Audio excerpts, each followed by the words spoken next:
Hakim-Hakim pasal 8 ayat 1-35. Lalu berkatalah orang-orang Efraim kepada Gideon, "Apa macam perbuatanmu ini terhadap kami? Mengapa engkau tidak memanggil kami ketika engkau pergi berperang melawan orang Midian?" Lalu mereka menyesali dia dengan sangat. Jawabnya kepada mereka, "Apa perbuatanku dalam hal ini jika dibandingkan dengan kamu? Bukankah pemetikan susulan oleh suku Efraim lebih baik hasilnya dari panen buah anggur kaum Abiezer? Allah telah menyerahkan kedua raja Midian itu, yakni Oreb dan Zeeb, ke dalam tanganmu. Apa yang telah dapat kucapai jika dibandingkan dengan kamu?" Setelah ia berkata demikian, maka redalah marah mereka terhadap dia. Orang Midian dikalahkan, raja-rajanya dibunuh. Ketika Gideon sampai ke sungai Yordan, menyeberanglah ia dan ke-300 orang yang bersama-sama dengan dia. Meskipun masih lelah, namun mengejar juga. Dan berkatalah ia kepada orang-orang Sukot, "Tolong berikan beberapa roti untuk rakyat yang mengikuti aku ini, sebab mereka telah lelah. Dan aku sedang mengejar Zebah dan Salmuna, raja-raja Midian."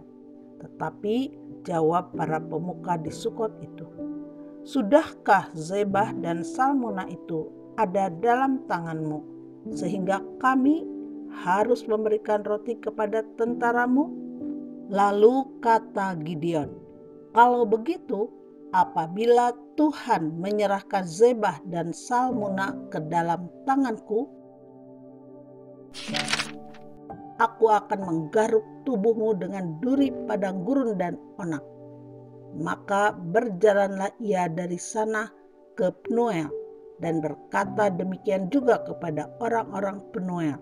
Tetapi orang-orang ini pun menjawabnya seperti orang-orang Sukot. Lalu berkatalah ia juga kepada orang-orang Penuel, "Apabila aku kembali dengan selamat, maka aku akan merobohkan menara ini." Sementara itu Zebah dan Salmuna ada di Karkor bersama-sama dengan tentara mereka, kira-kira 15.000 orang banyaknya, yakni semua orang yang masih tinggal hidup dari seluruh tentara orang-orang dari sebelah timur. Banyaknya yang tewas ada 120.000 orang yang bersenjatakan pedang. Gideon maju melalui jalan orang-orang yang diam di dalam kemah di sebelah timur Nobah dan Yogbeha, lalu memukul kalah tentara itu. Ketika tentara itu menyangka dirinya aman, Zebah dan Salmuna melarikan diri, tetapi Gideon mengejar mereka dan menawan kedua raja Midian itu, yakni Zebah dan Salmuna. Sedang seluruh tentara itu dicerai-beraikannya. Kemudian kembalilah Gideon bin Yoas dari peperangan dengan melalui pendakian Heres. Ditangkapnyalah seorang muda dari penduduk Sukot. Setelah ditanyai, orang itu menuliskan nama para pemuka dan para tua-tua di Sukot untuk Gideon, 77 orang banyaknya.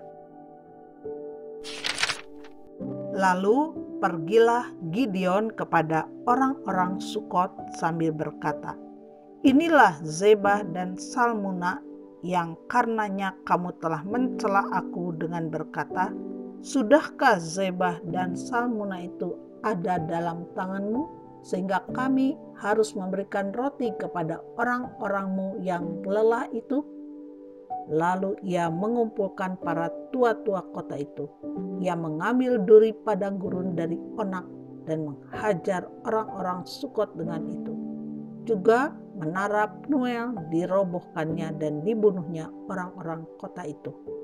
Kemudian bertanyalah ia kepada Zebah dan Salmuna, "Di manakah orang-orang yang telah kamu bunuh di Tabor itu?" Jawab mereka, "Mereka itu serupa dengan engkau." Sikap mereka masing-masing seperti anak raja.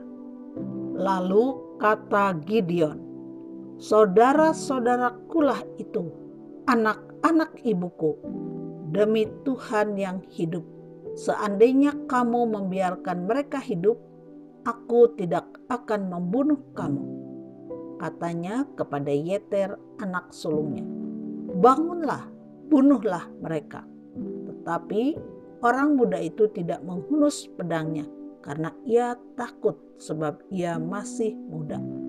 Lalu kata Zebah dan Salmuna, "Bangunlah engkau sendiri dan paranglah kami, sebab seperti orangnya, demikian pula kekuatannya." Maka bangunlah Gideon, dibunuhnya Zebah dan Salmuna. Kemudian diambilnya bulan-bulanan yang ada pada leher unta mereka. Perbuatan Gideon selanjutnya dan akhir hidupnya. Kemudian berkatalah orang Israel kepada Gideon, "Biarlah engkau memerintah kami, baik engkau, baik anakmu maupun cucumu, sebab engkaulah yang telah menyelamatkan kami dari tangan orang Midian."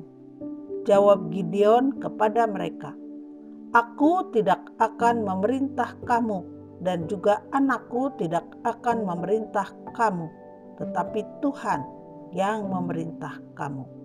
Selanjutnya kata Gideon kepada mereka, "Satu hal saja yang kuminta kepadamu. Baiklah, kamu masing-masing memberikan anting-anting dari jarahannya." Karena musuh itu beranting-anting emas, sebab mereka orang Ismail. Jawab mereka, "Kami mau memberikannya dengan suka hati." Dan setelah dihamparkan sehelai kain, maka masing-masing melemparkan anting-anting dari jarahannya ke atas kain itu.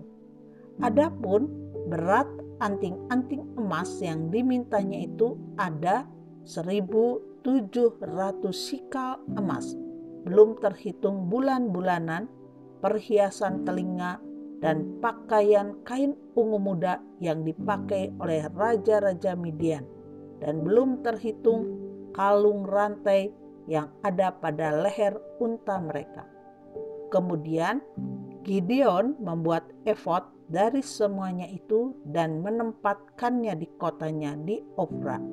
Di sanalah orang Israel berlaku serong dengan menyembah efod itu. Inilah yang menjadi jerat bagi Gideon dan seisi rumahnya. Demikianlah orang Midian tunduk kepada orang Israel dan tidak dapat menegakkan kepalanya lagi. Maka amanlah negeri itu 40 tahun lamanya pada zaman Gideon. Lalu Yerubbaal bin Yoas pergilah dan diam di rumahnya sendiri. Gideon mempunyai 70 anak laki-laki, semuanya anak kandungnya, sebab ia beristri banyak. Juga gundiknya yang tinggal di Sikem melahirkan seorang anak laki-laki baginya. Lalu ia memberikan nama Abimelek kepada anak itu.